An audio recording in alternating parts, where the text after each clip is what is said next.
In today's video, I'm going to show you how to cure real estate shiny object syndrome coming up next.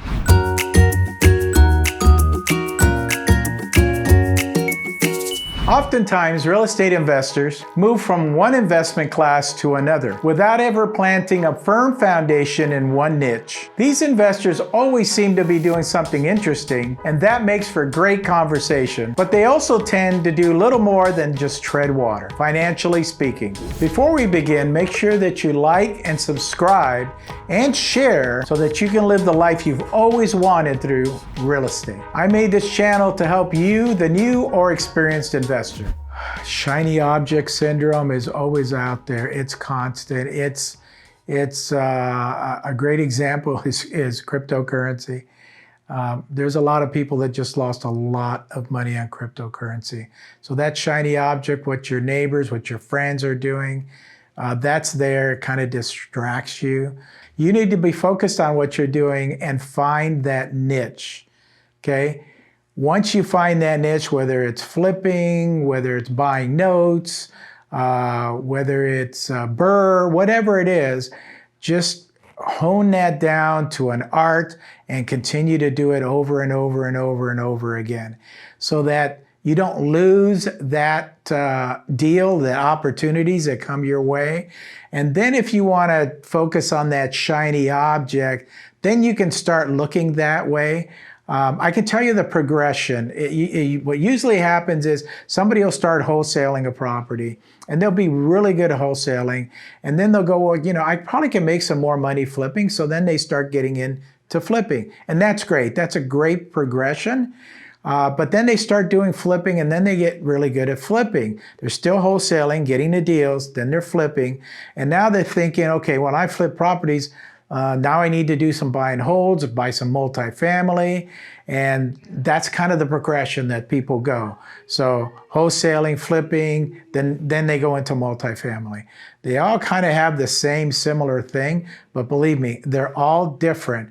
So become an expert in one, then start looking at the next one, and then the next one after that. Okay, when that shiny object appears, and it's in front of you, I know it's very difficult, but you need to be patient. You need to be focused on what it is that you're doing.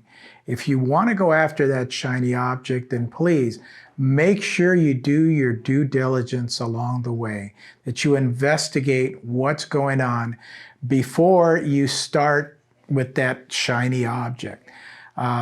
Flipping is a great example.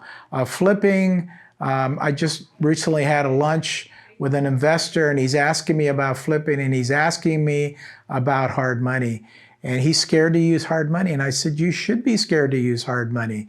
The only time you want to use hard money is when you become an expert at the flipping side of it.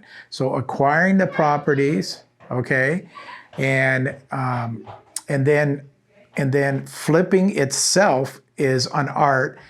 The next big hurdle that you have to go through in a flipping process is dealing with the contractors.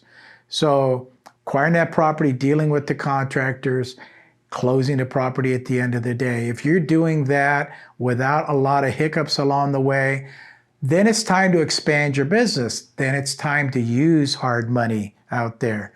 Because instead of buying a property, you know, let's say you have $500,000 and you're buying one property.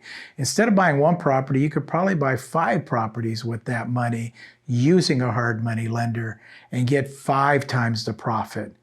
But just make sure that you know what you're doing along the way and don't let that shiny object distract you. All too often, those perceived opportunities are little more than distractions. Doing the same thing over and over again may sound boring, but it sure can be effective. The dreaded shiny object syndrome is one of the most contagious, fast-acting afflictions in the history of the world, and it must actively be guarded against. If you're new to wholesaling and want to know if wholesaling is dead, click on this video right here. If you have any questions, feel free to reach out anytime. I'm always here to help.